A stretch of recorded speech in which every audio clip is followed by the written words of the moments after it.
Cool. Well, we will call this meeting to order at 5:31 p.m. Do roll call, call to order. Tim Hill. Rachie Mutu. Here. Matt Bullock. Here. Elsa will be late. Tracy Fletcher. And Christian Lindlau here. And as guests, we have Jackie and Michael Yerman. And Dan is, he's just parked, so. and Dan will be arriving here soon. Great.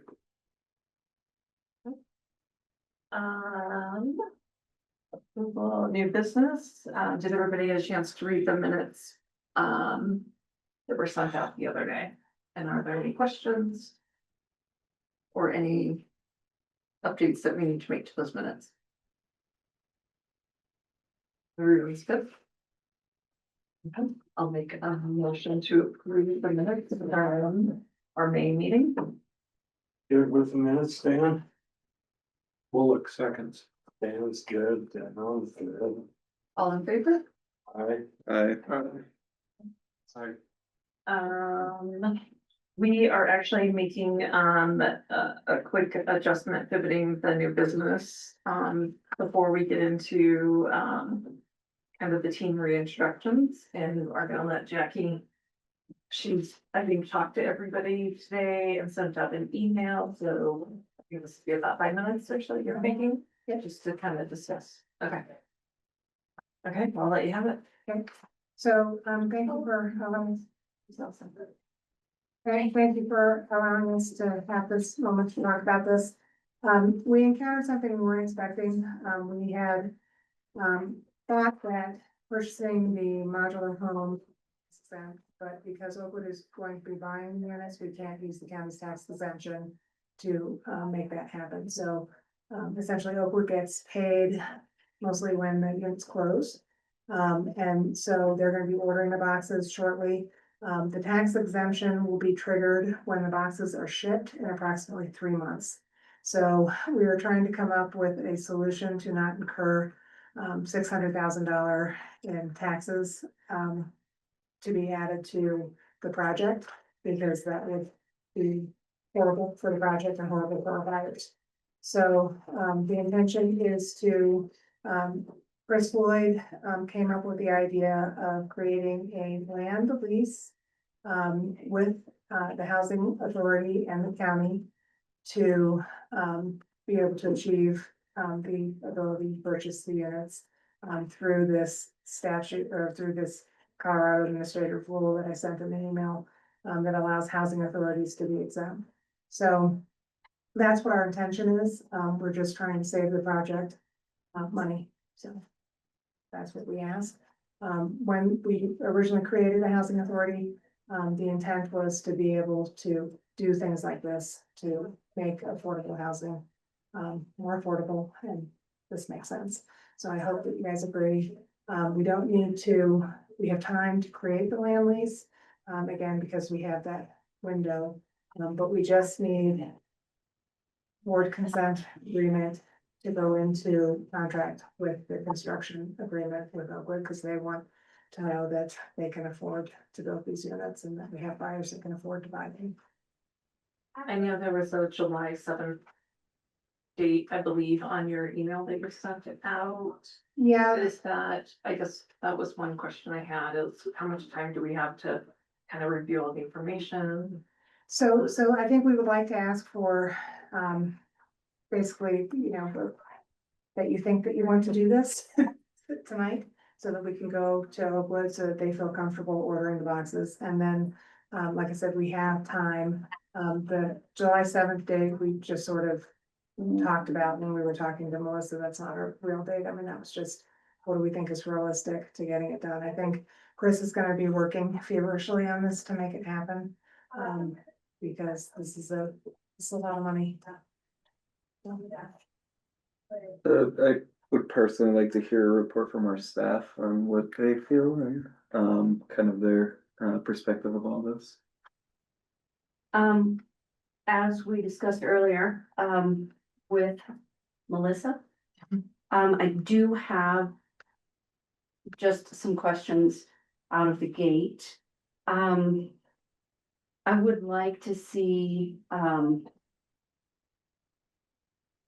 something that shows the math. How did 600,000, how is that arrived at? 7.4% of Okay. $8 million. And 8 million is just what it costs to buy the 40 units. So that's the cost of the project. Michael, do you want to? Sales tax is just for buying the units, though, not for the Yeah, I entire don't 8 have- million. Yeah, I don't have that number. That's what's buying it. Michael, do you have that? No, no, I was gonna say that number's high. Because the boxes are, a portion of that. And so the boxes are probably about 4 million of the purchase price. And we can get a kind of a more honed in number from Oakwood. As far as what that cost really looks like, as far as what the actual exemption is. And then the only point I will add is, when we conceived, and I assisted with through a DOLA grant on the creation of this board and the IGA. One of the primary reasons under statute, regional housing authorities like this and why they're such a great tool for helping is that the statute really exempts housing authorities from sales tax. And you'll see this structure, there's two structures that you would potentially be involved in the future. One, this ground lease structure is in an instance where the homes are going to be sold after the fact, after their construction. The second thing that your board should be aware of, because you'll probably get this request for the same type of reason, is a special limited partnership. When you do a special limited partnership, you remain, those are for rental projects, you remain as part owner throughout the duration of the affordability mechanism. So that's really under the statute, how these types of projects work with a regional housing authority to build an additional affordability into the project. So it is an exemption. What we're looking for is the exemption from the sales tax at the state level. So that's the important thing. And then we will, I think we still will wind up having to ask both the city and the county also for exemptions on sales and use tax too, Jackie, just to be clear.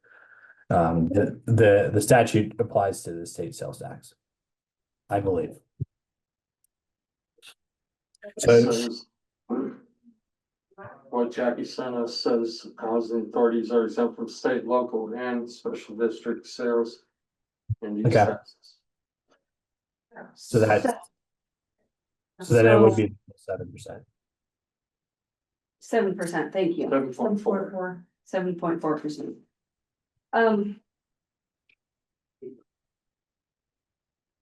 I'm sorry, I'm writing that down so I can do some arithmetic of my own at a later date. So you guys know I'm new to all of this, so forgive me for not understanding some of the process.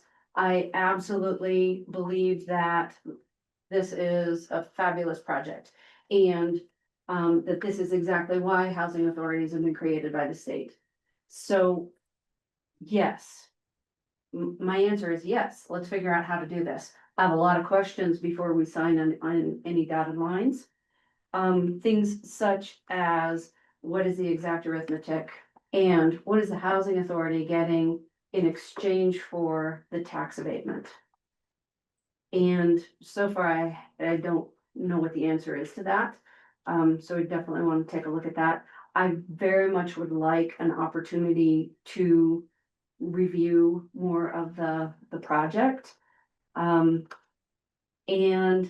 I am familiar with SLPs, and please know, I made this very clear when I applied for this job that my expertise is not in development with housing authorities, more on the soft side, the program side. But I would like an opportunity to do some comparisons as to what is standard. I know SLPs are done very, very frequently. This is the first I've heard, which doesn't mean much. But first I've heard about the ground lease option. So I feel like I need an opportunity to get up to speed with that. Yeah, and for what it's worth, I think the important context is we've done something similar with JV Housing Trust, but the difference is in that one, we actually own 0.1% and continue to own 0.1% of the property. The ground lease model is very different in that sense. So, Sure, so you don't own it, so you don't take on the liability of, right. you know, Kendra's conversation at that last meeting that we had discussing this.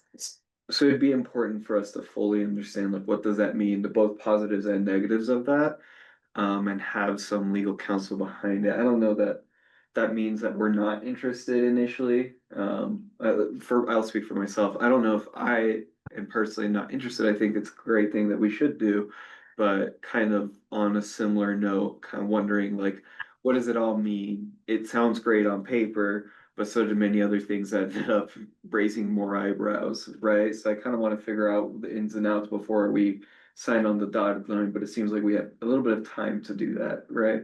And I think the other key thing is that the county would administer, the ground lease, and the ground lease would go away once the units are transferred to the buyers. So it's a very temporary Yeah. situation, it's just to help us accomplish.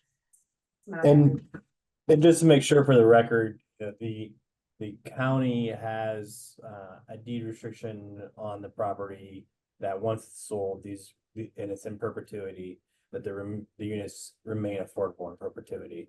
So that's the other, like, you know, when you're asked what you're getting in exchange for this, what you're getting is long-term affordability and protection of those units. So your investment of the tax exemption, you know, carries forward to the next buyer in that fact that we were able to save that additional money for each of those buyers. So a little bit of rough math.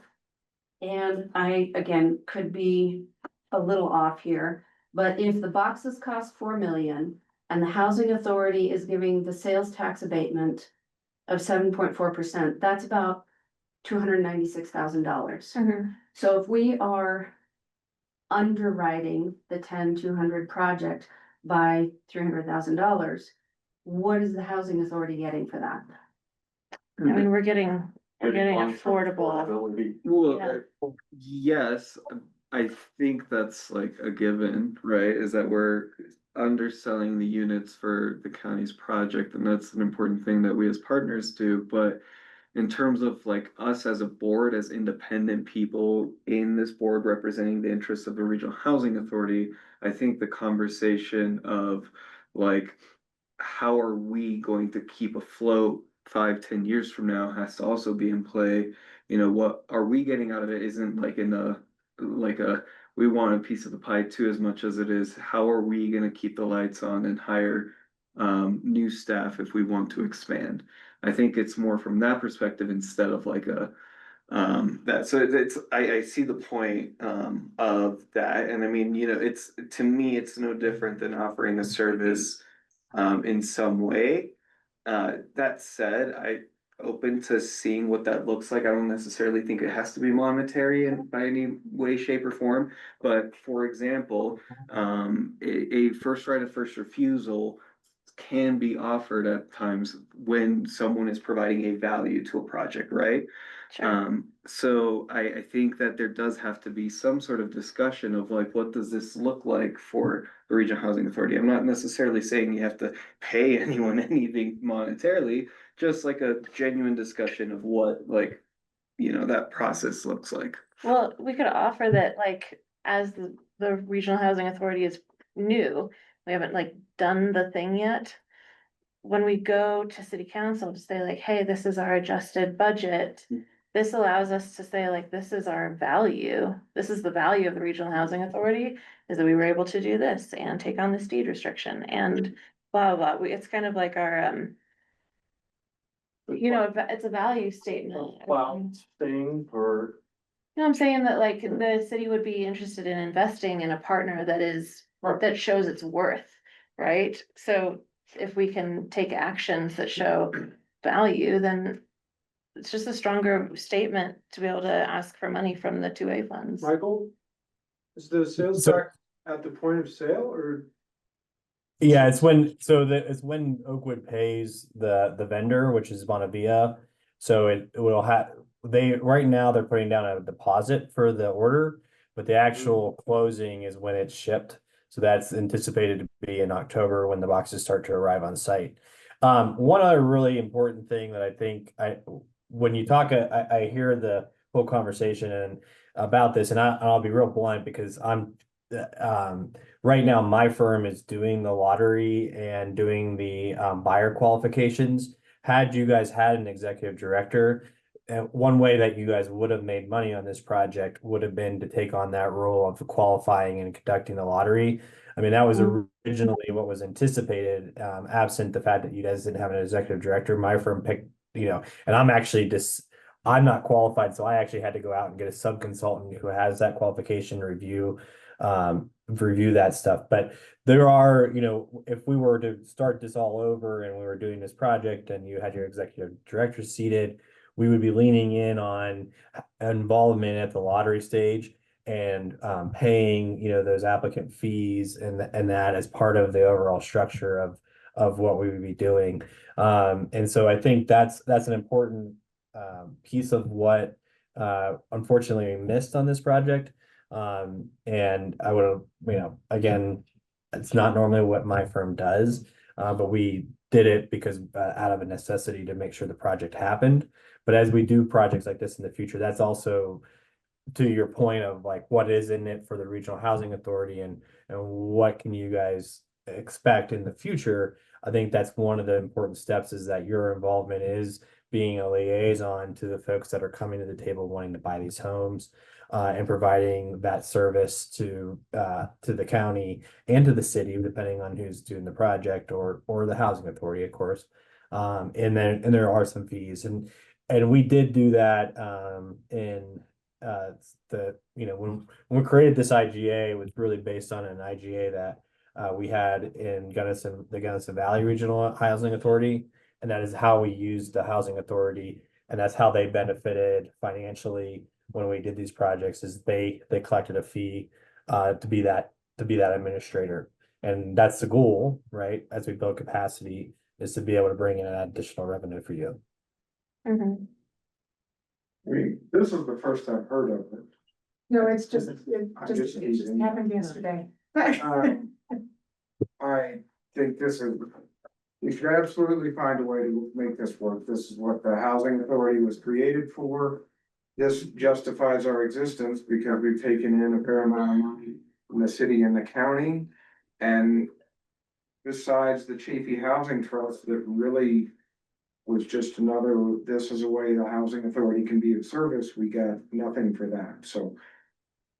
I feel like this is a way that we can say, the next time this comes up, that money you gave us, here's the savings and here's how we help. Like, I don't think we're in a position to really demand much from the county since they are funding, I mean, along with the city, but the county is carrying this. So my thought is, let's figure out how to make this work and do it. You said Chris is working on this right now. So this was Chris's idea. She came up with this as a path forward. We were really struggling trying to figure out, how do we do this? And she came up with this idea, so. And one other really important note is because the city of Leadville is a Superfund site in the California Gulch Superfund site. The one reason that we're looking at the ground lease is so that the regional housing authority doesn't take title and it isn't part of the chain of title. And I think that's a really also important thing for the board to know that that's part of the reason for the ground lease versus the ownership interest like you're seeing with Reed's project too. So that's the other consideration that I think we're all very sensitive to on our side is ensuring that liability piece doesn't wind up, you guys don't wind up on title, on the chain of title, even though the site's been remediated, by the way. I think what's confusing for me is that that's a complete attitude shift than what it was before, and all these changes make it a little bit harder for me to kind of understand fully the honesty of it.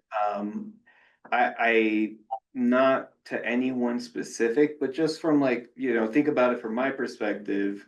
I feel like 1 month we were asked to take full liability, and now we're being asked, well, we're avoiding any type of liability whatsoever. So to me, I'm just trying to wrap my head around it from like the sense of like, it, it feels like maybe that was genuine feedback that you all took, and it would be great if I had a legal opinion on that as to what that meant, if that's like, does that track? But I think that's why I have part of the hesitancy, just full transparency. It's not that I'm against the project or don't think that anyone has good intentions. I think it's a hard pill to swallow with the ever changing reality of this project and the like backbreaking speed in which it moves.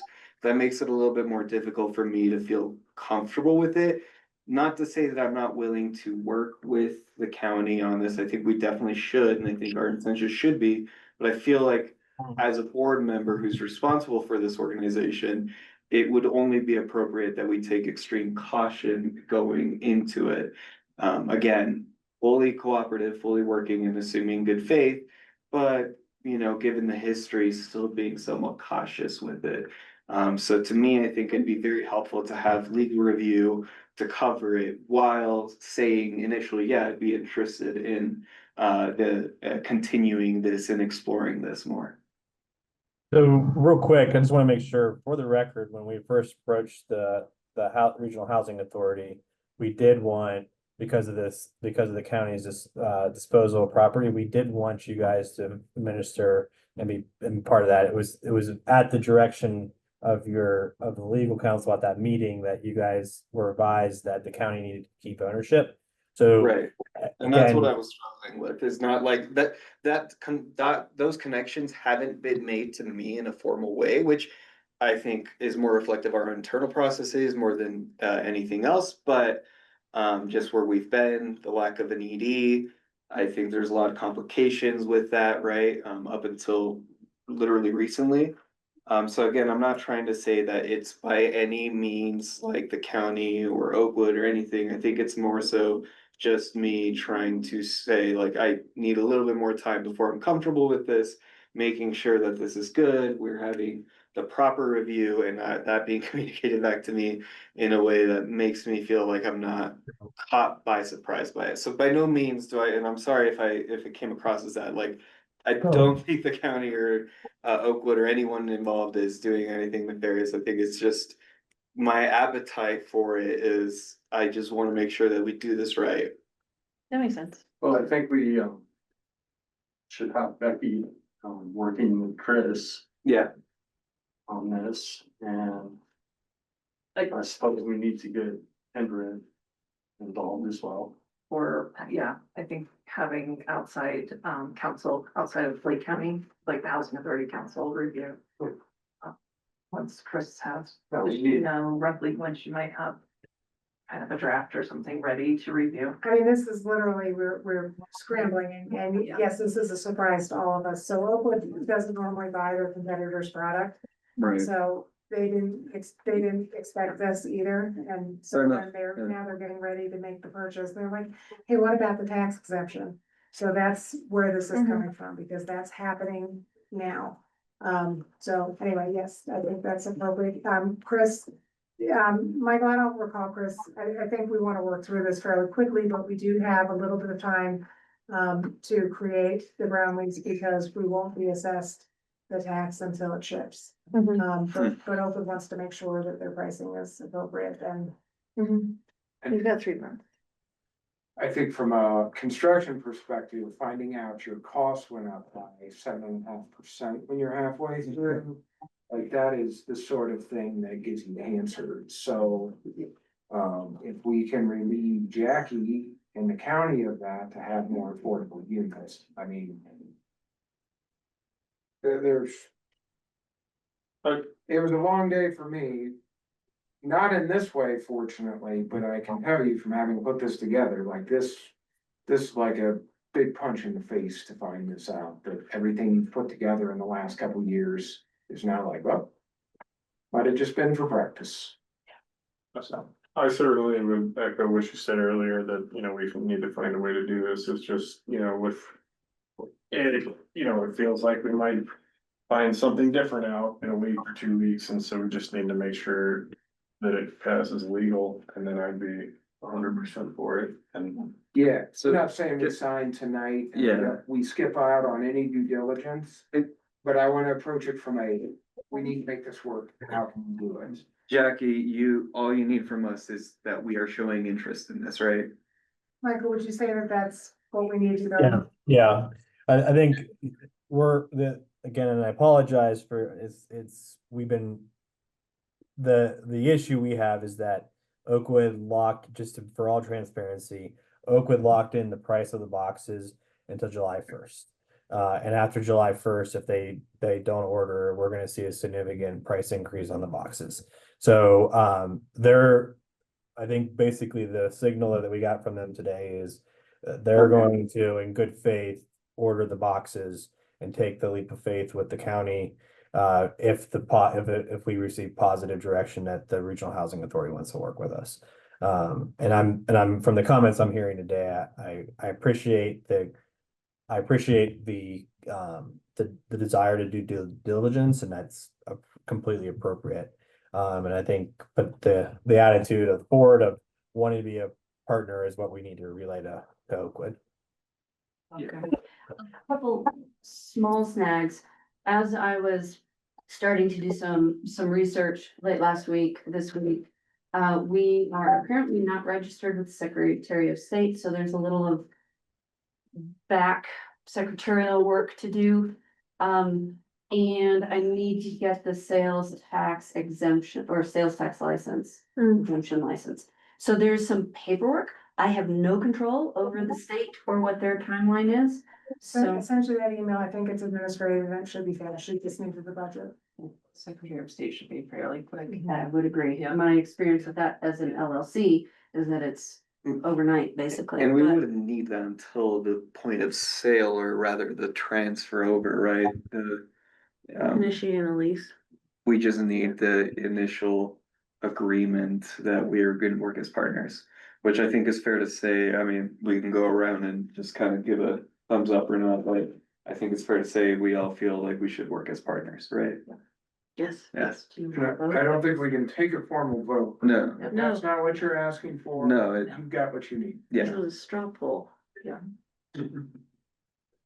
it's a how we feeling. I think construction is always moving around, there's always something new hurdle. This is a savings, not a cost, so. Yeah.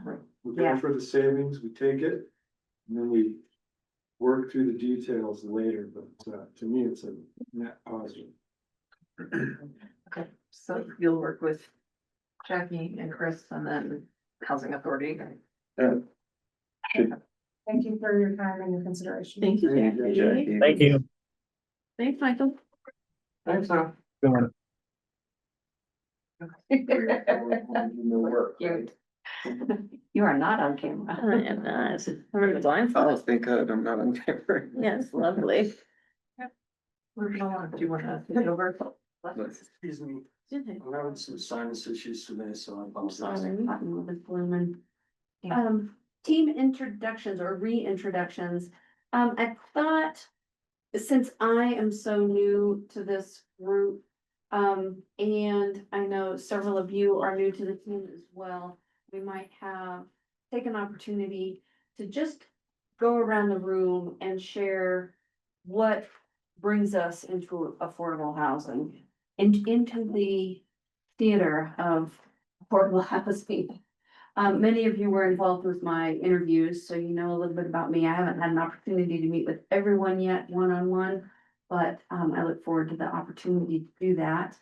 And I don't know how well all of you know each other, so I thought I'd put it on here, not anticipating that we'd have a little bit of a pants on fire situation to address. So I was hoping to have about 20 minutes to do that, but maybe we shrink that down to just a couple minutes each. So what brings me into the arena of the theater of affordable housing? Two things. One, I have lived experience with homelessness and housing insecurity.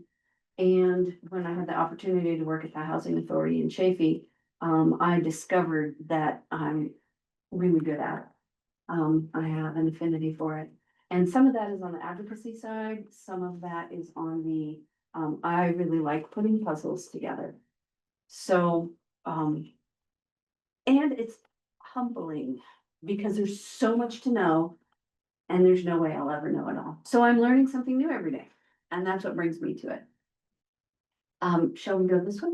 Sure.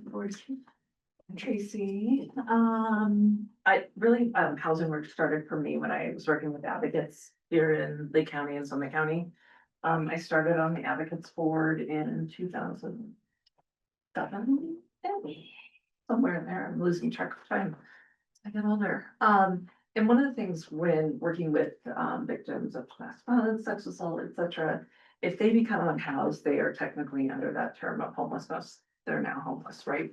And you see this really big need within some of these different populations. In 2016, 2017, I went through a toolkit with the governor's office for a year on permanent supportive housing and love the permanent supportive housing model. I think our whole social service system needs revamped because it tends to keep people down in poverty, where permanent supportive housing helps you build and grow and move beyond these boxed limitations. And I do think that affordable housing is really a baseline for a healthy community also. So that's really where I see it. And honestly, in 2020, I would have never thought Leadville, before 2020, Leadville would be this expensive. I don't think a lot of us did. We were seeing all of our surrounding communities. I feel like Salida has always been expensive. Breckenridge has always been expensive, but who would have thought that we would be looking at prices in Leadville? I mean, I don't know, maybe some people, but it just seemed like it went boom. Compared to, and I think we want to retain the character of our community. We want families to stay here. We want a community. We don't want a community of just second homeowners. Not that they don't bring value, but we want those opportunities. So that's what brings me.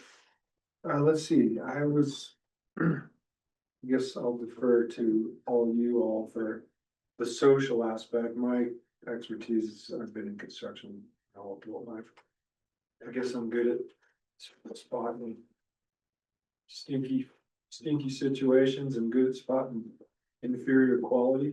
So I can maybe help with some quality control and maybe help with some practical. I just got a lot of practical experience on the called the hard side. I guess I'll be inspecting Dan's work. Come on by, bring your bags. I'd heard you build a good house, bro. Thank you. Can I just say that Shapey Housing Authorities Board is missing the developer side right now, and I value that so much.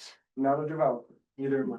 Building, even builders, there's the practical knowledge. Yeah. That, yeah, It's really important to Yeah. know. It's important to know how cheaters operate and how corners are cut and how people make that little extra dollar here and there, and so seen it all. Not all of it. We'll probably see some. Yeah. New challenge every day. Are you? So I guess I got started and I wanted to live in Colorado. I wanted to work for Habitat for Humanity because I thought this was an interesting topic and I think I could be good at this. And it's a way to serve. So I did that for 10 years, and I guess in that aspect, we did some little infill development. So I did that. That was really meaningful. Then I got to a place in my life where I felt like I'd done that. I had a wife and 3 kids that I also needed to provide for. And the housing is, but I saw the importance of affordable housing and how that can make generational change in a family's life, right? Like you're here and now you're here, and the expectations that drives for their kids and where their family is going in the future. Like, we had several, I mean, the best story is probably a migrant farm worker with 7 kids, and they're like 3 of them are teachers, 1 teaches at CU, 1's a welder, just like the American dream. So Not every family was successful like that, but it was really a place to change people's lives, in a way that mattered. So at that point, you know, I signed 0 personal guarantees. I took almost no personal risk. People gave us money to build houses. That had not happened for me lately, so this is a way that, without being a nonprofit, that I can contribute, and be engaged, because, you know, we have 3 daughters that we would like to live nearby someday, after they move out of our house, so. It's a way that, you know, and I guess at Habitat, it was great to have nurses come out and people that worked in the office, and, glad they were there to volunteer, sort of spread the mission of Habitat, some of that social change. But it was also super helpful when a remodeling contractor came out and you were just like, here, go do this. So, I feel like I'm trying to use my expertise and my volunteer time in the way that's most effective. So.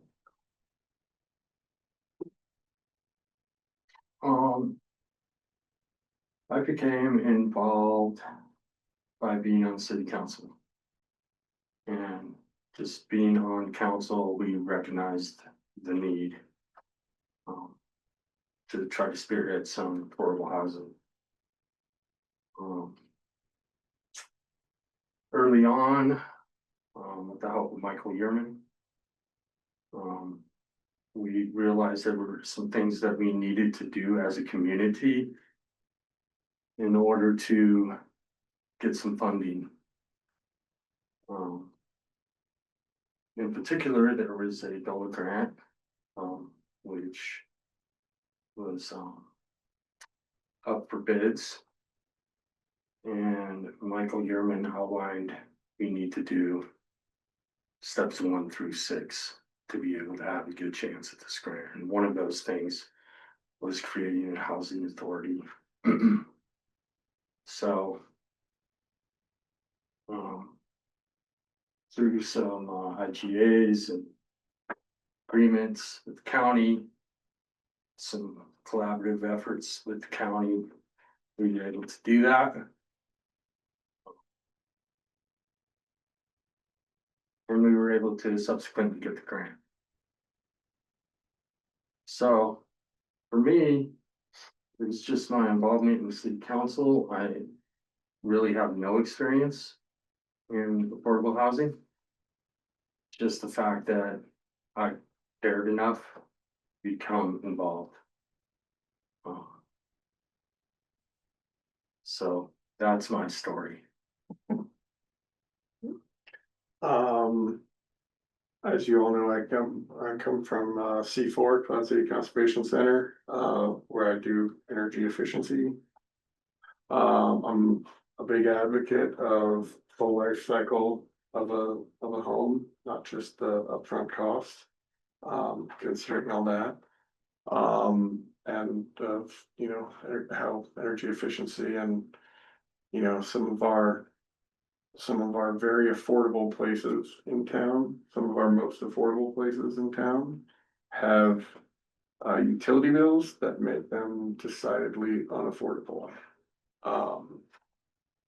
And we were just going through some examples of that today.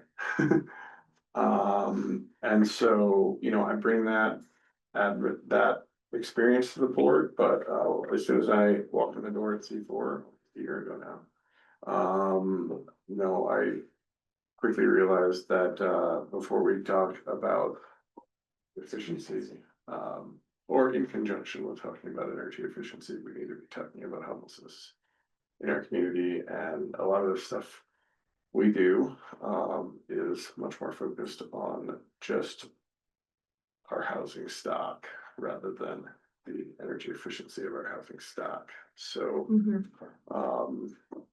that said, it was a natural fit. Plus, I like to count beans. So Done a great job so far. More beans to count now. we have more beans to count now. A lot more. You had a handful before you got whole bank account. Okay, well, let's see. I think that my most recent experience or the reason I'm here is kind of what Tracy you were talking about. We bought our home in 2017 and it was very within reach. It was marvelous. And one of my best friends is Christy Galarza. And so I've watched her advocacy and work in housing accessibility, and I felt like we could see the wave coming from the Front Range. It's kind of like it started in Denver and then it started cresting up towards Summit and Eagle, and I was like, fuck, it's coming.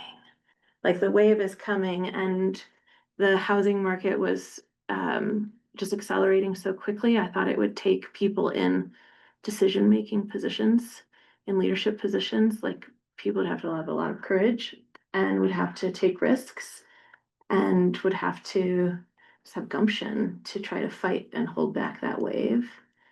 So that's one of the reasons why I wanted to serve on this board through the county, is because it's something I feel very determined to do for our community, is to try to be that one of the people holding the dike together to try to keep that wave from crashing on us. I know it already has crashed on us, but anything we can do to save folks, I feel like I'm very willing and ready to do.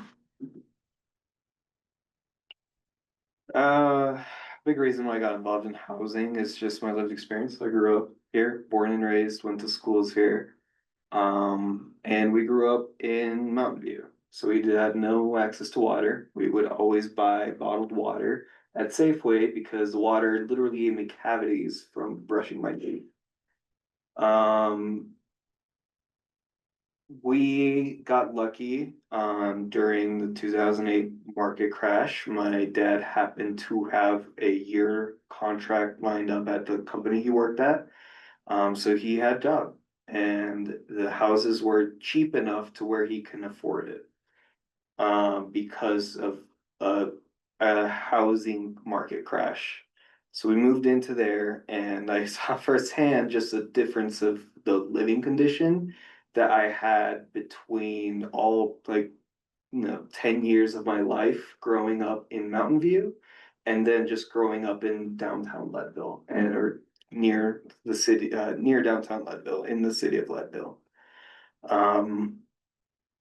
And that really, especially as my years, as I grew up and I started getting more involved in the community, that really dawned on me. I worked at Full Circle for 4 years, and I worked a lot with community people I knew, my neighbors, my old neighbors that I didn't interact with anymore. And they shared stories about how they can't live here anymore. They shared stories about how unaffordable it is, even though they were living in like just not great conditions to begin with. And to me, that was kind of a wake up call of like, dude, you got to do something. You got to get involved with something. So I slowly started getting involved when I was 19. And I think that lived experience of what it's like to grow up in Leadville, what it's like to grow up in different parts of Leadville, kind of shaped why I got involved with housing specifically, because that's such a huge part of how I grew up. And understanding that dilemma and then working more closely with people through rental assistance during COVID times, and then seeing a lot of our community members forced out of their homes and forced to live in RVs, or forced to completely leave Leadville, has gotten me to a point where I feel like I have to be involved and be active as much as I can in housing. So post-COVID, I really started getting involved with the Housing Coalition. The Housing Coalition did a 2018 and 19 housing needs assessment with a follow-up on what steps we needed to do. And this was one of the steps, create of the Regional Housing Authority. So I felt like it was essential that I take the expertise that was there, work with the people who did that groundwork to set us up, and try to advocate for the community piece of that and make sure we don't lose that. So to me, that's, the reason I'm here is because if I ever move, I want the ability to come back. I want to be able to come back to the place that I grew up in. And I know damn well I won't be able to at this rate. There's no way I can move and then come back. There's just not. Mhm. And for Selfish and for other community members who I grew up with, who went to high school, who reach out and say, how the fuck do you live here? That's why I'm here, because grew up here, have lots of people who I went to high school with continuously saying, dude, how do you live here without having to room with 7 people? Yeah. I want to be able to make some change so that someone like that can come back to this community, just how we were told that they wanted us to. That we were told well, we want you to go get experience and bring it back to this community. Mhm. I want to give that opportunity a real shot. Heck yeah, Christian. Wow. Thank you so much for sharing some background. It's good to hear. And I think too, I just want to add on that, Becky's creating a matrix that has also different levels of experience, like we have experience in web design, marketing, building, whatever, that will have kind of this matrix too, moving forward, that shows, hopefully it shows us where there's some gaps in our board experience also, and you may have experience in 9 out of 10 of those, or how many of our categories there are. So she's working on that piece as well. Yeah, I actually got started on that. It's attached to the same thing that is the board tracker. Yeah, there are 2 pieces to that. We're jumping ahead just a little bit. Which is fine. This is a little bit of an organic conversation. Under the formation of executive committee, one of the things that I would like that executive committee to look at is who's on the current board, when did their terms expire, what kind of skills each current board member has, so that when we are looking to fill an empty seat, we can say, we know that we need someone who's got an experience with finance, mean counting, or we know that we've got somebody who knows how to problem solve or troubleshoot, and look for potential problems. We know we need those skills, and so, yeah. Yeah. The matrix is in progress, but I did build that tracker, and I believe everybody has access to edit it. There's no timeline on this, but if you want to, that you're gonna be replaced, like we know that Christian and Tim, you guys are up. Your term is up at the end of December, and you'll be replaced in January. I think it's actually, the term is up in January, Yeah. but yes, Okay. I will be turned out. I don't know what Kristen's situation is. You up for election? Yeah, I'll be up for election. If I decide to run. What's So, the term limit? 2? 3 terms. I was appointed, my first term was a 2-year appointment. And then I got elected to a 4-year term, which is up in January. How does that work? Also, That is We not just related. appoint, Yeah. we appoint people every So year. city and county, per the current AGA, which will visit at some point, we appoint 2 representatives. One has to be an elected and one other person, whoever the city and county decide are best fit. Those positions open up as you all choose. So if you all are up for election and you decide not to run again, or whatever happens, something happens, that might shift who it is, or you just decide, hey, I don't really care anymore, I'm out. Let's appoint someone new. It's by appointment for the county. Okay. It doesn't, our situation has nothing to do with yours, basically. Yeah, but in terms of you and Elsa, you're good for the duration of your term. As long as you want to keep being with us. Do you wanna update website and Google? yes, I just want you guys to be aware that, I am working on,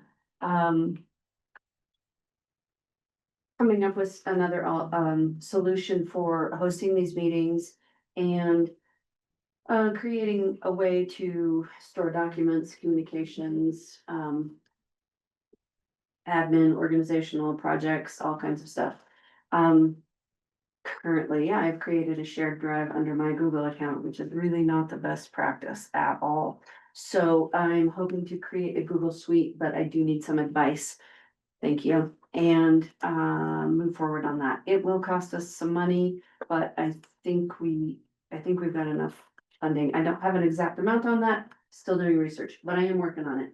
And that's what I really wanted you to know. So it's not that, I don't think everyone will need to have their own separate email account. I think that we can use, for the 4 of you who are already electeds, we can use those accounts. But I don't have a definitive answer on that yet. It seems to be different housing authorities do it a little differently. So I'm still trying to figure out the best solution for us. I know you also created a separate account, which I think would be fine.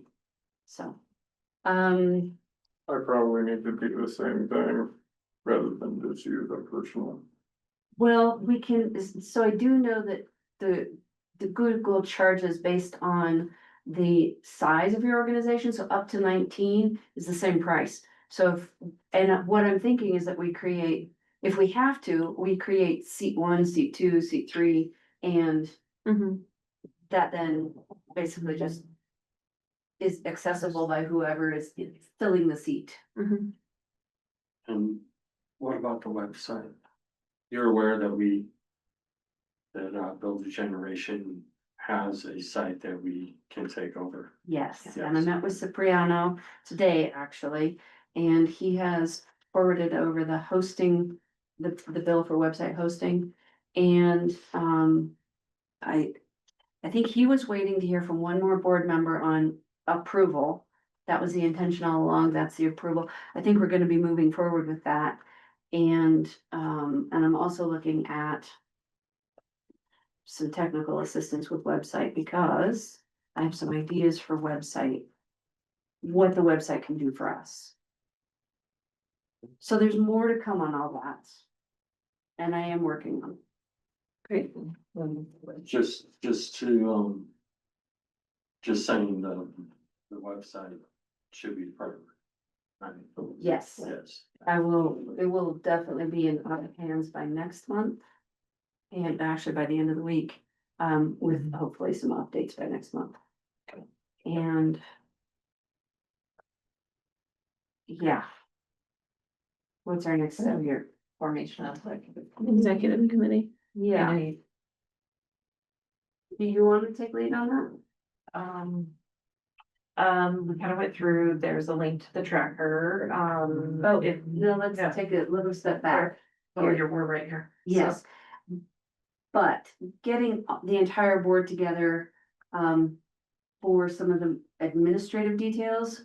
It seems like, I don't wanna burden you guys, I'm very aware that this is a lot of work. You guys have been up to your elbows in it for a long time.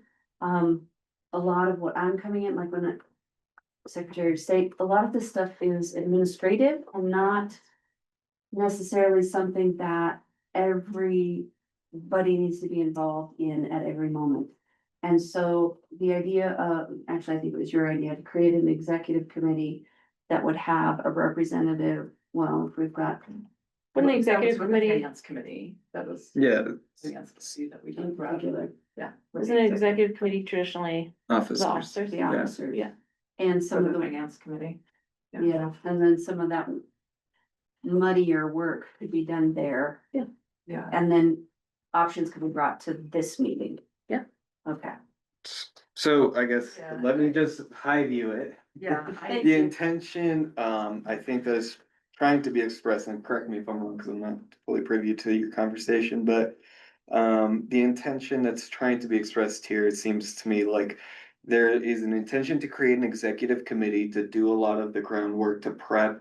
Decision-making options for us at this meeting. Meaning, the idea is that we should be focused on getting things prepared for this meeting. At that meeting, so we're not spending time discussing preparation stuff in this meeting, and we're just getting right to the meat and bones to it instead of trying to figure out all of the intricacies and everything. Yeah. Traditionally, that is done by officers, meaning chair, co-chair, treasurer, and secretary. Is that the proposal that's being made? For that piece, we more talked about the formation of the finance committee and that the other like executive committee. we didn't go into details. Or Becky and I didn't really, it was We more the didn't. finance committee. And who would sit on the finance committee. So you, Um, you haven't really talked about who would sit on the executive committee, but you spoke about the finance committee, which we'll circle into Yeah. later. Correct. Great. But usually, yes, Elsa, usually who's on is the Is The the officers. four. the Yeah. four officers. Thank Yep. you. Officers was the word I was looking for. Yeah. Right, I'm not sure that we want the four officers on the executive committee and then looking at the finance committee is doing the four either, I think that's too No, much. Why don't we just have the finance committee be the executive committee for now? Until we have more projects and more work to Decision be making. done. I mean, we have $68,000, so we don't have much of a finance to committee, so. Yeah, sounds fine. Okay. Well, Do we have to? yeah. Well, for the officers, Yeah. Really? Get out of here, Tim. You Seems like I you don't wanna be the saved my time. secretary? It's like, come on. I did my time on the. You were, Okay. You did beautifully. you did, you did. You served. I guess, yeah, So- like, it'd be important to get a gauge. So with the formation of the executive committee, those are the strategies that you're thinking, or the tasks that Those are you the would want support. immediate tasks, Mhm. and I have started to dig into these. Well, I created the tracker, and I'm still working on making a matrix but I don't feel like there's a huge fire under the matrix, cause we're not going to Right. be choosing anyone until winter time, or Hopefully, accepting you guys should applications. quit. Yeah, don't anybody quit this summer, y'all. Good. Yeah, you can. You Go. can quit anytime. I fire myself every morning. Look in the mirror, I say you're fired, and there's no one to take my place. But looking at the bylaws, looking at the IGA, these are documents that are a little bit aged and there is room for updating those. Can I just say that our bylaws are. They need to completely revamped. Okay, We had some help. In Kendra on that. Which ended up not being very helpful, just to be frank. What happened? What do you mean? It was quite an experience. Tim, do you wanna? Well, I mean, it's just.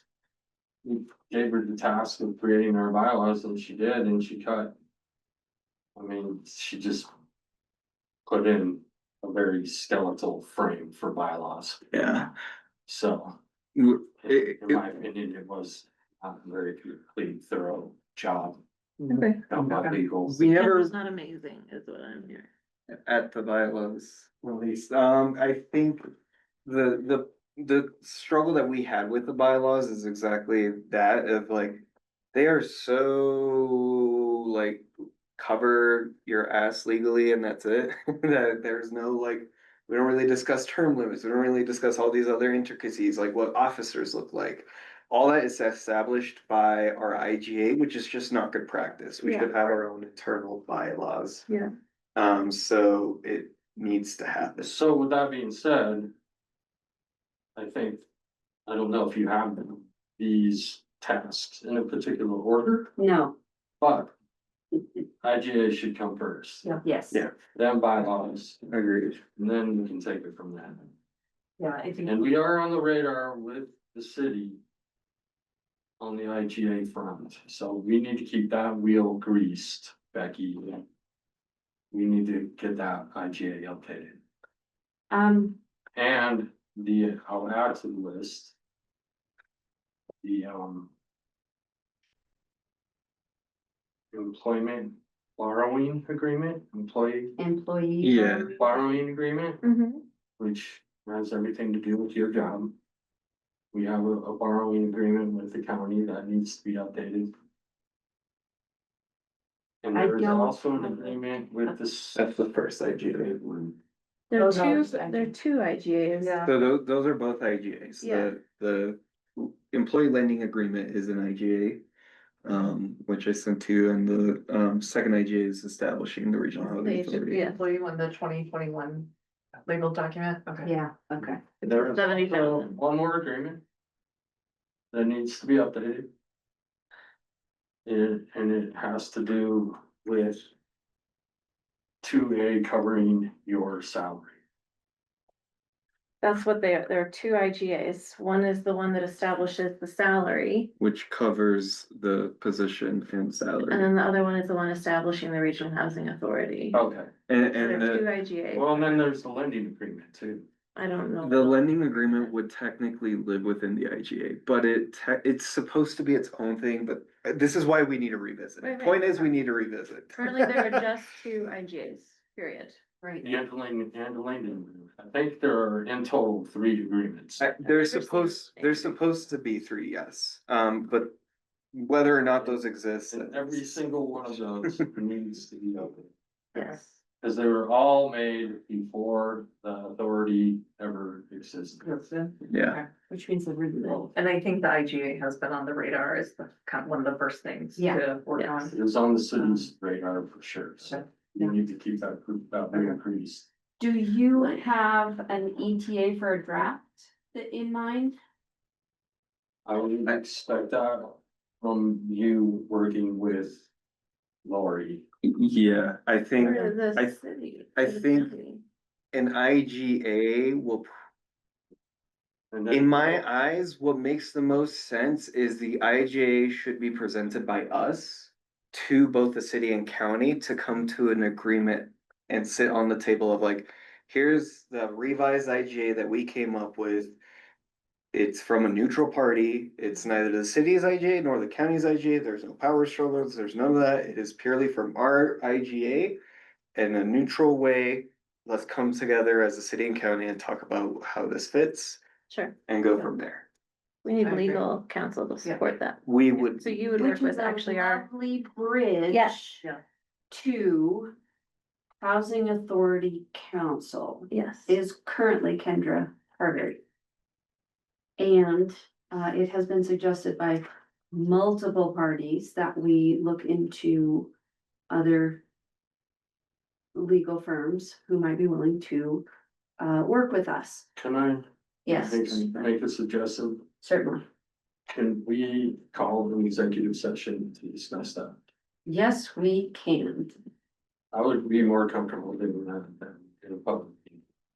Understood. It is something that is on my mind. Do you wanna we, do that now? or- legally, we probably shouldn't do that today. We have to notice You an have to notice executive session, so. We did. The next meeting, if we could go into executive session to discuss that, Yeah, that would be my preference. I don't need any more meetings, but do we want to schedule a special meeting for that? Because in We need. whatever it was, three months, we need to have a really airtight agreement with the county Mhm. on this, and it sounds like that's really pressing. So I don't know that it has to be more than half an hour. I don't think we can wait a month. We talked, Yeah. when we talked in the hallway today with Jackie, we suggested Monday to do an executive session to discuss this. And we can do that over Discuss Zoom. legal Yeah. representation or? we can meet virtually and we can meet in an executive session. Now, since we're not getting legal advice, it will still be recorded, of course, so we have to make sure it is recorded.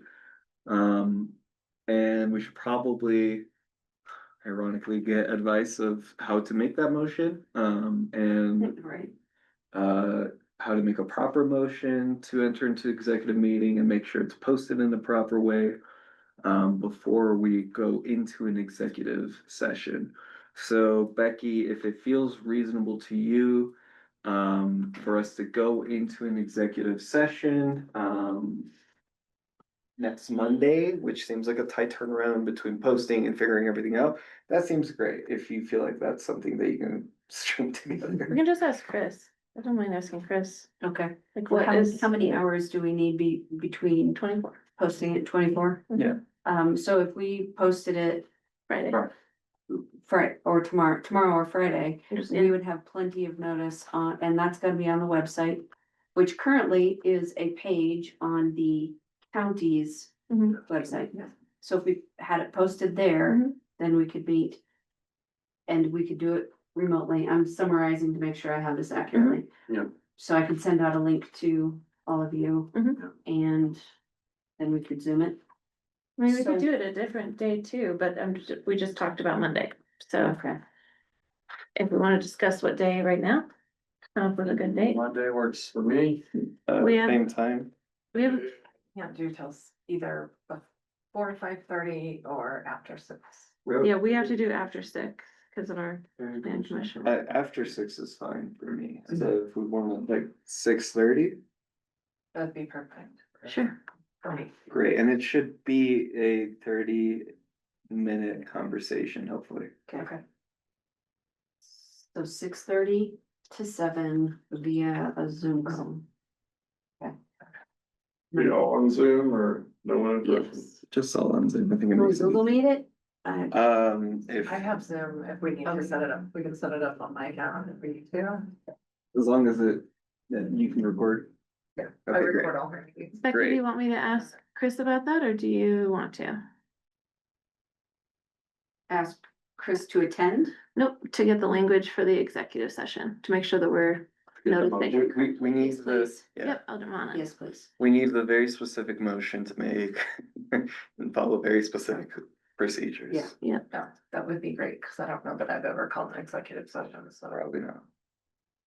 I've watched them be called, but Yeah. I've not, yeah. All right. Okay, so cool. I've been involved in executive sessions are super fun in the city. Yeah, we've had one or two. It's really basic. We say we're going into executive Yeah, session now I to mean, that's- discuss this pursuant to this. And these people are in the meeting. It's essentially what it is, but Yeah. there's a little bit of legal jargon there. Just make sure we're covering our Yeah. tails. Okay, Chris should be able to help with that. Yeah. All right. okay. So I'm not sure Yes. where we are on the agenda. So we bounced around just a little bit. I will, I will do some reviewing and be ready to talk with the executive team about what I'm seeing needs to be updated.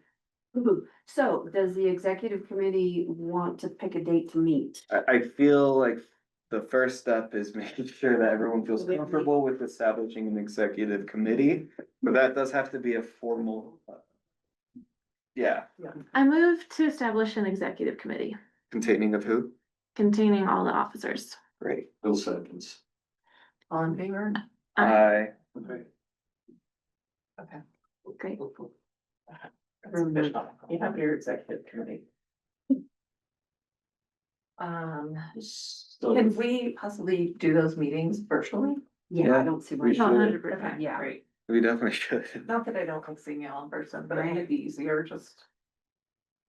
I mean, you can Yeah. meet wherever you, Manhattan. Mhm. With Amanda. Man, now you're really regretting your decision. Thank you for noticing. Okay, Yeah, okay, back- we missed nothing. It was, we were there, we missed nothing. okay. Thank you, Christian. I just don't wanna write these stupid notes. Is there anything? I don't think there's anything, Okay. So are we currently saying that executive committee is currently the finance committee as well? I think that's fair. That's fine. For the time, But do we need to task the executive committee with what they're allowed to do, or is that? So too in the weeds? I mean, like my bylaws, like show like under that executive committee, what their job duties and things it are. would be ideally in the bylaws, because we don't have bylaws, I think it'd be helpful to publicly recognize what an executive committee will do. Since we don't have bylaws. I think we discussed it a little bit, but just for the record, the intention, and anyone please step in if I'm wrong, is that the executive committee in the short term, will directly work on the IGA, work on the bylaws, and work on, finances. The executive committee will also be involved with getting our meetings ready and working on anything that may come to the agenda or to the board for voting and prepping that ahead of time. Is there anything that I'm missing?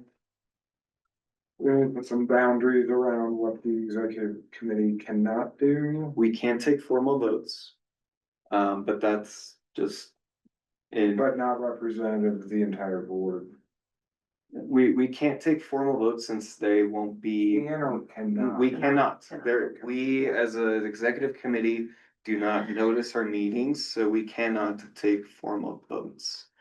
So like if we're working on the IGA, the executive committee would be working on that and then present it to the board for approval. So kind of doing the pre-work and then any work sessions, things like that with the whole board, but hopefully that framework is laid then.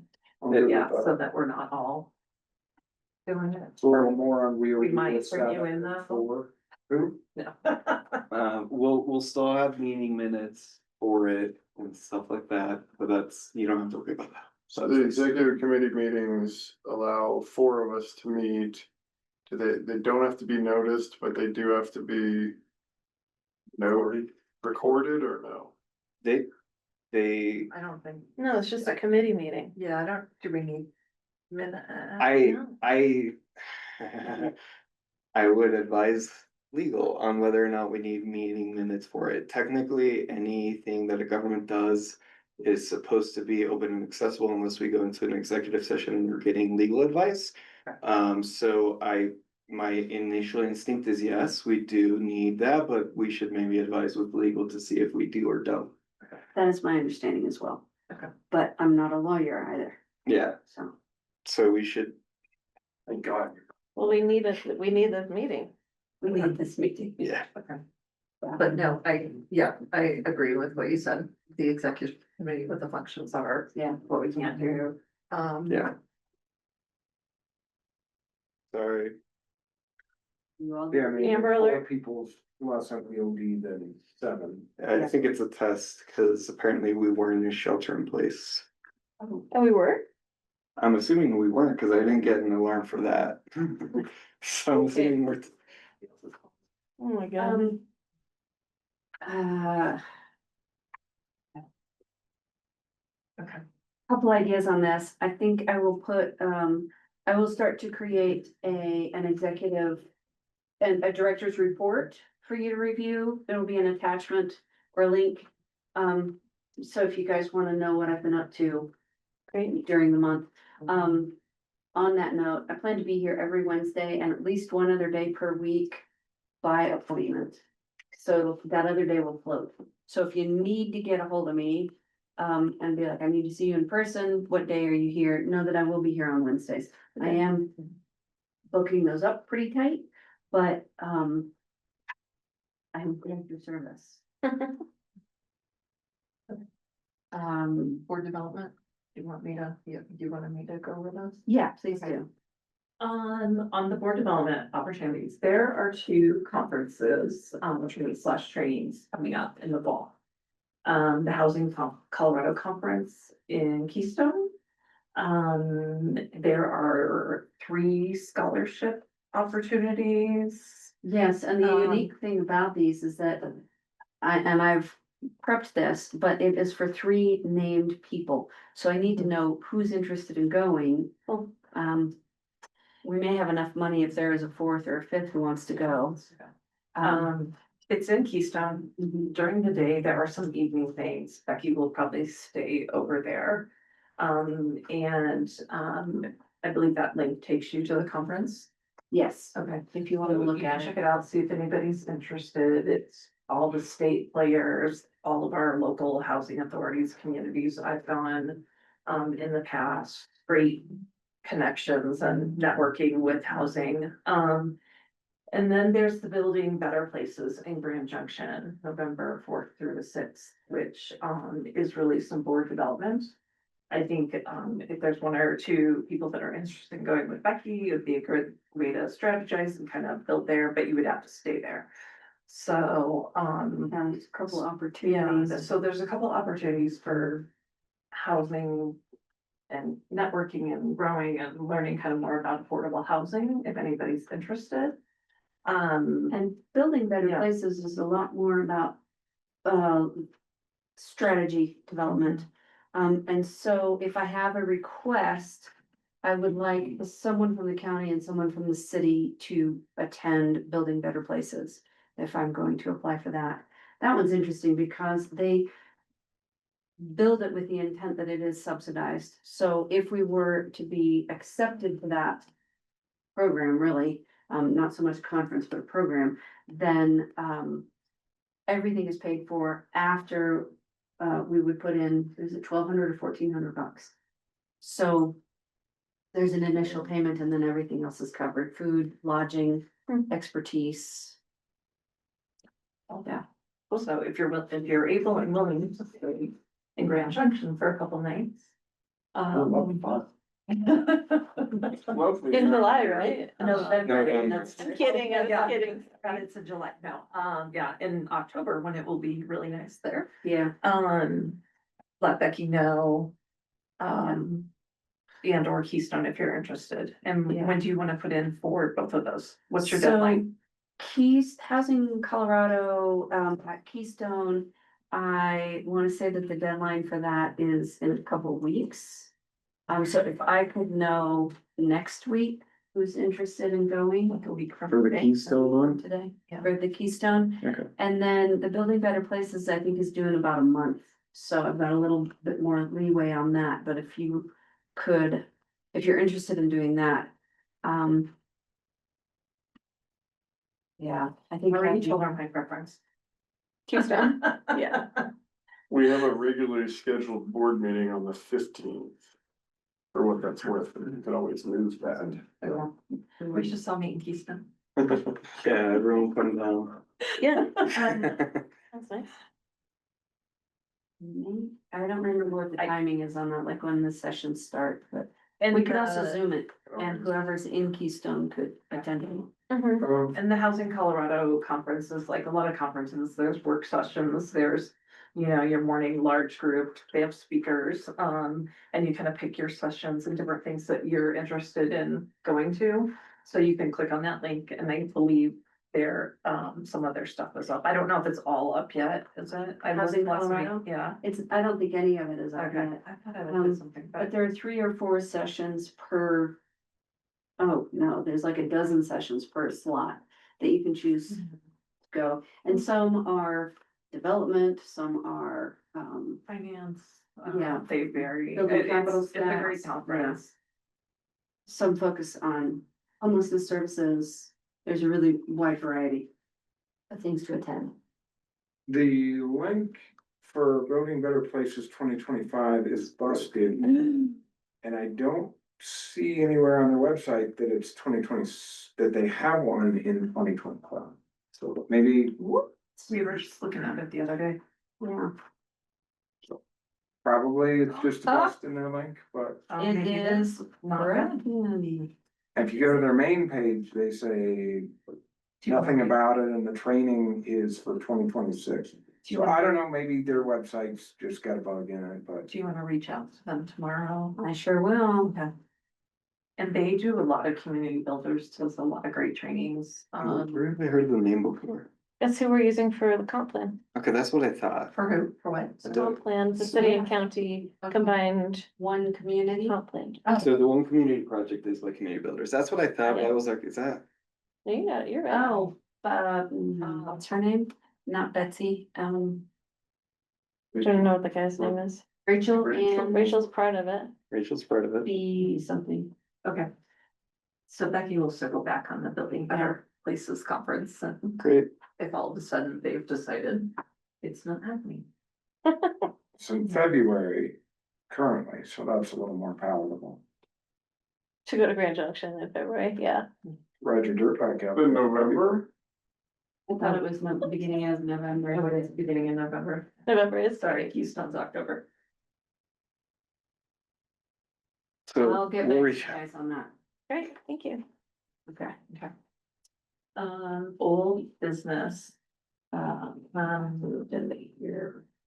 Yeah, I don't know, I haven't heard of Bellcrest update, and I forgot to talk about it with the mayor this morning. Or Do we today, have any updates from Bellcrest? it's underway. No, that might be a Jackie Well, no, it wouldn't be Jackie. No, that'd be It- Chapin. I don't even know that it'd be well, it probably, It'd be Chapin would Chapin. know. Chapin would definitely know. I don't know that there is an update, to be honest. What was the I think- deadline? No, I don't know if there is a deadline.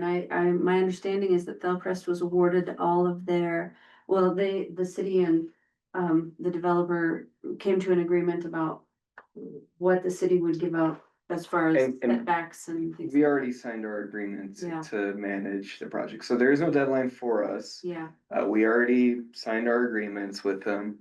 It's more so an update on where they're at, and I think that so far there is no update on where they're at in the process. And, well, they were, I think if I remember right, they were talking about they wanted to be done October, November. Yes, So that's probably our deadline, but we still have plenty of time on it. okay, my question, so it was the beginning of last week that I read this, and it says something about the Regional Housing Authority administering the deed restrictions. Yep. And my question is, what exactly does that entail?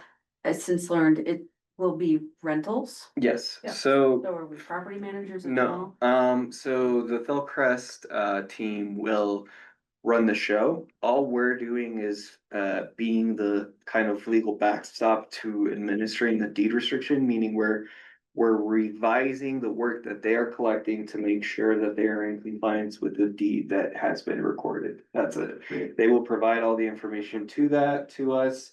So essentially, we're just looking at it, we're just double checking their work. It's like an annual review too. Yeah. To make sure that it's being rented to people. Who are at that AMI. Okay, so, and I realize I'm bird walking here a little bit, but, I What is that? got brought into a conversation about Silver King. And Yes. apparently the housing authority is also supposed to be doing an annual review Wait, for what? Silver King. No. No, Who told you that? Melissa Kendrick? and Jackie this morning. we have Only not if- signed an agreement with them, so that they would have to come to our board and ask for that to be an agreement in place. Which we have not had that discussion. I don't think we've discussed We haven't- anything we around haven't- Silver. I know these. Yeah, this is news to me. Yeah.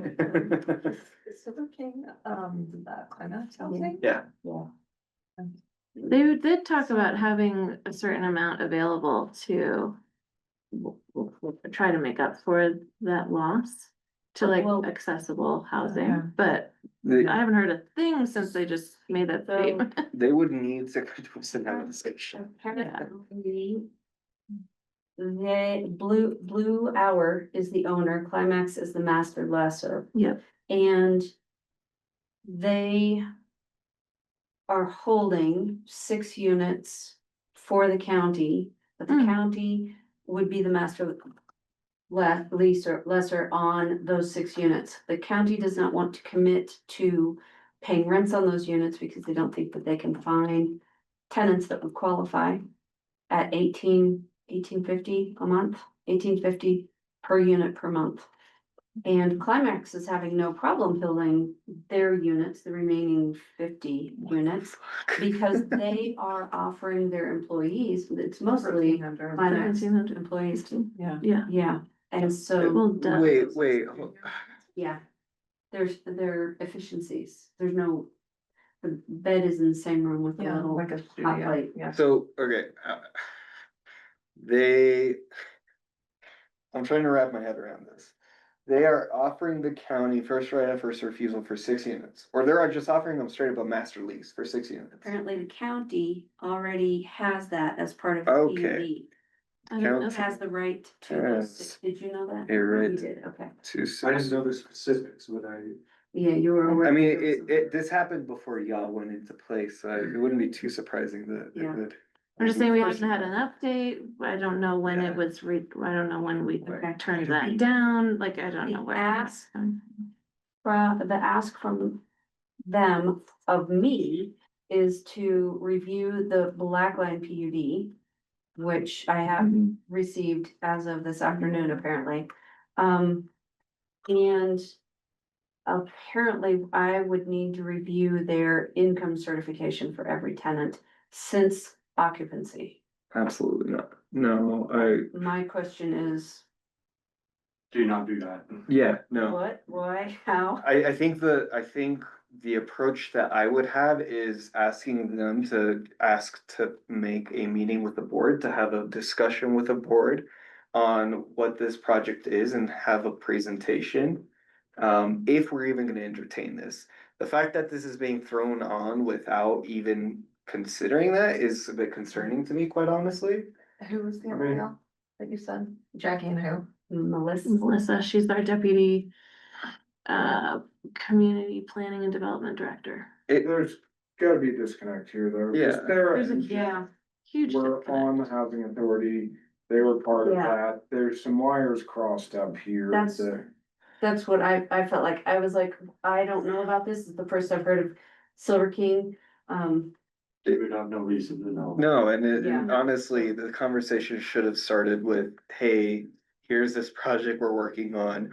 Can we go to your board meeting to discuss this? Not, here's all this work that you should do. So I think the approach should be telling them that, hey, if that you want us to work on this, we need a presentation so that the board can come to Well, agreement. apparently their deadline is June 10th. The That's, county deadline. You mean, it must be July July 10th? 10th? I'm sorry, July 10th. I'm looking at the word July. And Yeah, yeah. June came out of my mouth. I apologize. Well, I guess we need, that's not our problem. Like, not, who's So let me deadline? back, The- Melissa's apparently. Okay, I will check in.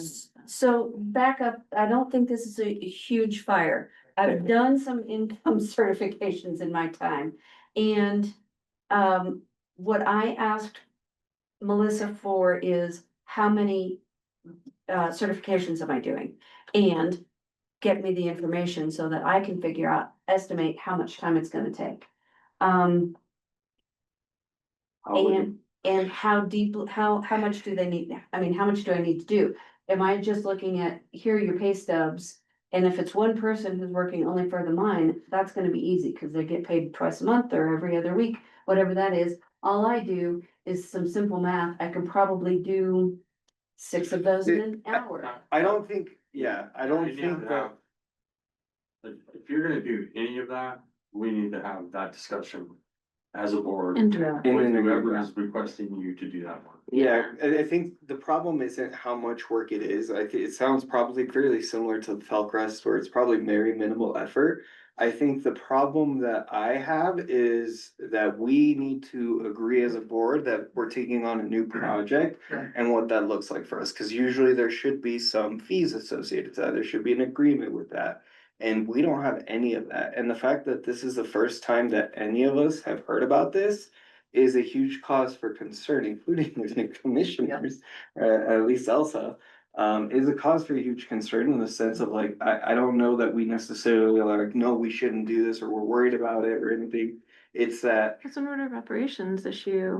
we need to be able to like say, yeah, no, we're not taking on projects just because, like, there has to be a formal process Yeah. that we agree to and agree to a fee schedule of what that looks like to administer it. So again, I think my feedback is we don't do any work, period, whether it's even preliminary work to understand what the workload is or anything, until there's a presentation to the board that we all agree that this is something that we'd be interested in partnering with, because that's a completely new project that we would, as the Regional Housing Authority, be taking on, which means that it would be spending time doing that instead of something else. Yep. And that's just a discussion we have to have. I'm not saying whether or not we should or shouldn't do it, just purely we need to have the discussion on if this is something that we They want our want to stuff. do. I agree. I guess, Yeah. on board with all that, I just think we should assume positive intent and something got mixed up, because I'm skeptical that Jeff and Sarah would have said in bad faith, maybe they forgot that we are doing this without having discussed this with us first. So, I think we have to just go in and be like, seek to understand. We'll not- figure out what happened and then we'll not get like our, guns drawn. we'll just get our order of operation and tidied up. So, This feeds into something that I'd like to do. I prefer to work from the front rather than the back. And so if I know that I'll be doing, or that the housing authority will be doing an annual income verification for all of the tenants at Silver King, I would like to have that on my calendar so that I can comfortably deliver that budget. I know we have to deliver a budget to the state.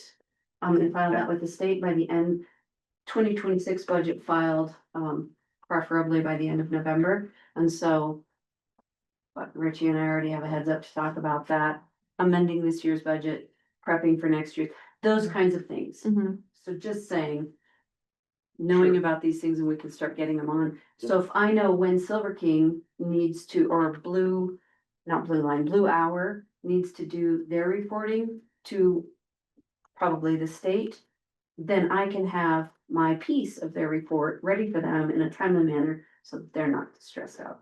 Yeah. Just Great. need to follow the order of operations. Yeah. Make sure that we understand what we're getting into, what fees may or may not be incurred, what the workload is. And the board is agreeable to that before we move into any You're really good at summarizing what I say. agreement. I am a trained facilitator. Back to old business. Yes, Um, sorry, let me pull that up. I think you have Um, I wasn't sure where you. what- discussion of City of Leadville accepting the role of paying any bills. I left that on there because I didn't know if that had been wrapped up. It has, Okay, so, I will take it off. so the point of the city giving us the whatever Yep. it's $68,000 in full is so we can deal with our own bills. Okay, and we did circle back with Jackie about really the bills that were outstanding were the legal ones. There was, the checks haven't come yet, but I expect them any day. The Herald bill is fine. The legal bill, it's just a little less than $2,000 and it doesn't, I don't have the background to know if any of this stuff is us, because there's a lot of stuff from the 10-2 project and this project and that project, so I just don't have an understanding of if that's misbilled, because I don't, Can you repeat that number the total dollar amount of the legal bill? is just under $2,000. And it's, We need to approve the paying of those bills in the next meeting. We can do that. We did do a little legwork, checked with Jackie, and Jackie verbally stated that she believed that yes, those were Regional Housing Authority. That we had asked Bills. Kendra to do some, work on the 10-2. Yeah, we did ask for legal review of the contract, which would be related to the 10-2, that tracks. Is that a separate bill that was? It's all itemized. It's It's 3 all- months worth of bills that are itemized. Great. I think Sarah, I remember seeing Sarah come in saying that she thought she had forwarded it, but then she thinks she just lost it in the. I have it. I mean, I we have could it. review it offline with someone who's been here longer, like you, or you. Tim, you've seen them, right? I have. And you feel comfortable with, I mean, I'll review them a little more thoroughly, yeah, but I'm pretty comfortable with that. because the prices don't sound honestly that astonishing based off all the work that we've done so far, but. Yeah. I'll give them a more thorough, looking over it. Is it $2.25 an hour? Do we want the board to approve it as a board, or can I just review? What do you mean? I To think be able it's to pay within those the bills? budget, it was a budgeted amount, I think it's okay if we don't approve it, if it was in the scope of work that. It's within the Yeah. scope of the budget. Typically, we still, well, at the city in this, I don't know how true this is for regional housing authorities, since it's technically a separate. I mean, it is literally just a separate legal, governmental entity. But our processes are, we still have to approve the bills. That could be done by consent agenda, that can be done in various ways, but generally speaking, you still do have to have the board review and pay the bills because we are the, you know, legal fiduciary responsible parties. So we're supposed to review those and be offered those to review. Typically, that's how it works in the city and how other municipalities operate. No clue if that tracks with housing authorities, but that's, I've So never, each department within the city or county ask Well, for so the approval way- on their expenses each month. The no, way it works with the city is that the bills get paid yeah, and then retroactively, we approve yeah. paying the bills. We're not controlling, But we do have that Review. review. yeah, we're not controlling like how the money is spent as much as we are just making sure things are tracking. it And should that's, be in our bylaws. yeah, It should be in our bylaws because you can have all sorts of setups where it's just the treasurer going over it and creating the treasurer's report. And Right. you don't have to vote on Yep. treasurer's report or any bills. So like we should just establish what it's going to look like when we update our bylaws. Okay. Because that's a lot But of for now, there's, how do we wanna handle the legal bills? just. And I just review them and Yeah. say, okay, Richie, pay. Yeah, it's good. yeah, And our treasurer is overseeing that. So that's good. that seems fine with me. Yeah. Okay. I think with that attorney one, it was just, there were some more questions because it said 10-2, I think, on Yeah. some of the invoicing, so it was making sure that that belonged to the authority and not the county That makes sense. for one reason or another. I think is why we're held off on. That's correct. Yeah, and that's And exactly, checks, yeah. that's exactly why we have a review process at council, Right. so we can catch Right. those things. Yeah, so we're not paying someone else's. Okay, I'll have a look at those. If I need to get with Jackie, I'll do that too, but I'm pretty sure that it's a pretty accurate account for what we do. Moving along, partner updates, I know we have Jackie at the county, is there? Any city updates, anything, you know? I guess I would say, based on a discussion we had last night, we're gonna wanna work with, pretty closely with the city during budgeting season. Because there are some other ideas of what to use 2A money for. You know, when that accommodations tax was put on the ballot. We wanted to make sure that the tourism panel was left whole. So there is a certain amount that is. The tourism panel's money. As per the ballot. And the intention was for the rest of the money to be used at the housing authority level. Although currently the housing authority does not need that much funding.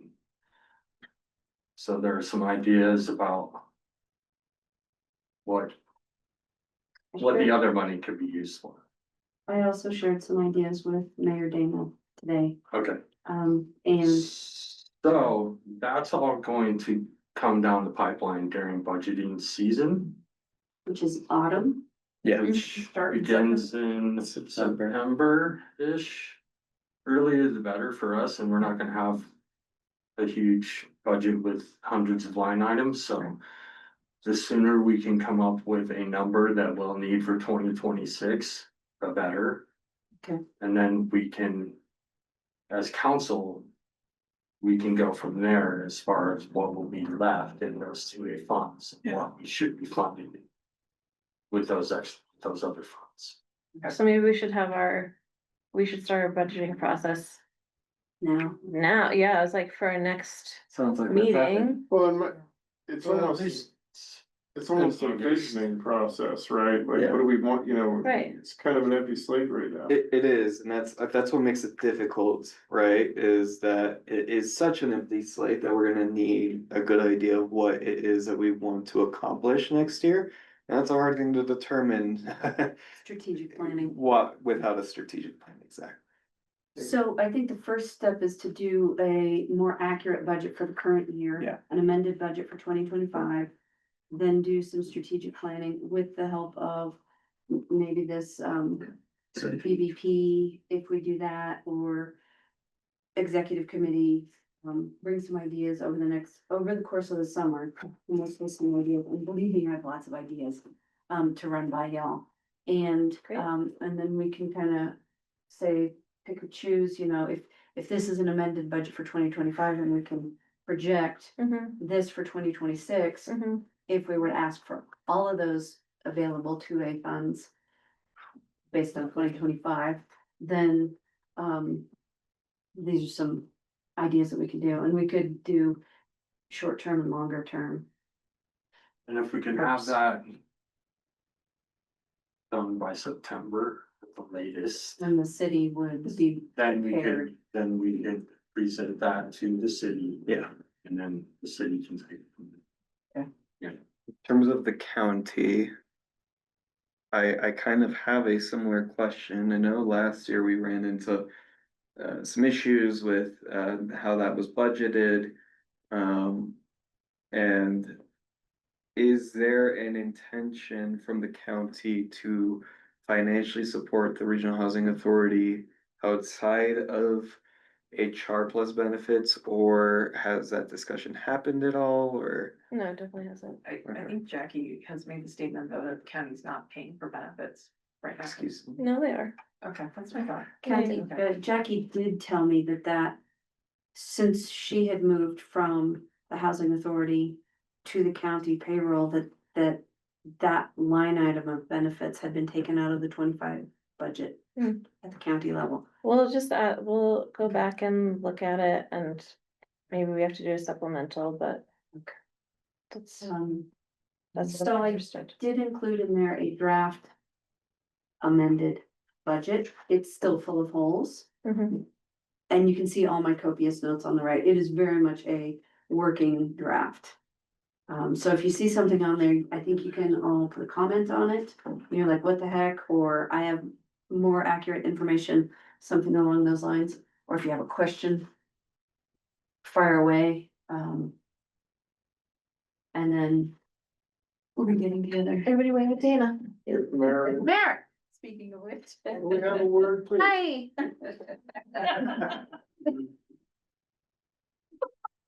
Dana, She's never walking by this building again. She's gonna come in. love you. We're working. You're, So, we I just know. brought you up, Yeah, we were just talking about you. so I hope your ears are burning.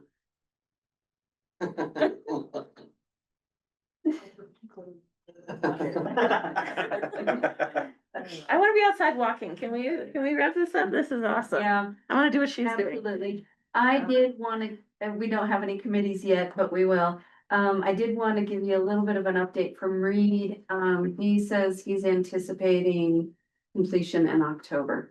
Cool. He is interested in pursuing with us an operating agreement that we would manage rentals for him of those units until they are sold. So I'm just putting that out there for y'all to cogitate on, and we can bring it up later. Cool. Definitely cogitate. Mhm. They don't have to be pretty to be filled. Let me ask you this, how do you feel about managing property, but when it's just you? So I developed the property management program, rental property management program for Chaffey Housing Authority. And part of that portfolio did include an agreement with Chaffey Housing Trust and their finished but empty units that were intended for sale. And we learned that about 45 units is worth 1 FTE. Managing 45 units is 1 FTE. For long-term rentals. That's good to know. Yeah, and that's doing those tenant income certifications, making sure that the people who are going in qualify based on the AMIs of the project, which vary, some are 100, some are 120, whatever they are. And, How many units does he have here? 12. 12. And, How many of those will be rental is a different question. right, and but none have been sold. No, there's back at this time. there's potential buyers, but they're not selling until I think they're built. So it's your feeling that property management may not be worth it until you hit that 40 unit mark? More for full time. I would not say that is accurate. I would say that. I think that property management is worth looking into under dispersed sites. Such as, 809 Spruce currently is being property managed by a Bicentennial, which is certainly a community supporter of affordable housing, but that is something that the city might decide that they want to house under a different, with a different person, or, it is certainly, it is not something that I want to be a long-term part of my scope of work. But if we're developing a program and we're like, okay, we know, and maybe the county is like, okay, we've got 3/4 of these sold, we're gonna need to rent at the 10-200. Or maybe we're gonna need to rent some of them for a year or two until we can sell the remainders. Maybe we do that. I mean, we can piecemeal together under multiple sites, a affordable housing, property management program. And the benefit is it's a cash flow for us. We have no money-making mechanism currently internally. We fully rely on the county and the city on our budgets. So being able to get into this early is honestly surprising. I don't think we've touched this for years. If we were to get into it, it's a cash generator for us. That's a net positive in our income streams. We're taking work that would have been done by someone else and bringing it internally. Also potentially adds to the affordability of units, since for-profit property managers tend to, I'm not saying that in this case that's been the case, I don't think it has been, but tend to also charge a little bit of a premium. So it would also help keep units affordable. Or, not by much, but. Fair enough. Any other community updates or? I don't have a community update, but I do have something else. Sure. Yeah, okay. What? What you got for us? What? We talked 1 or 2 meetings ago about how we need to get a strategic, maybe it was at your interview, I don't remember, but there's been some discussion around. We need to put together a strategic plan, and we need staff to say, here are the choice. Here are options, here's where we can go, board, what do you want me to do? I think. Obviously not appropriate in your first meeting, but given. The time we've existed, the upcoming budget season, I feel like we need to maybe put that on the agenda for next meeting. I'm not looking for any more meetings, but maybe that needs to be a separate meeting, because I think that's going to be. A very important process that I don't wanna try and cram in, and I think we gotta, maybe you need another month to feel like you've got a good handle on the community and what we need and all the things, but I think we gotta get cracking on that, and get some strategic direction. Would you like me to come up with a timeline of these things that we've talked about, including budget season and? I would love the way it works. I think it'd be. Come up with an estimated timeline for the remaining 6 months out of this year. I think it'd be important for us to get together and create a needs and a timeline and a priority list of what needs to get done by when, so that we can kind of focus a little bit. That sounds like something that the executive committee can handle. And we have talked about strategic planning. We've got, we've been possibly said there's some funds available if we need to bring in somebody also. Not 100% guaranteed, but that's been brought up, when I've talked to a funder. We have a possible consultant, Elsa and Christian have met him if we need.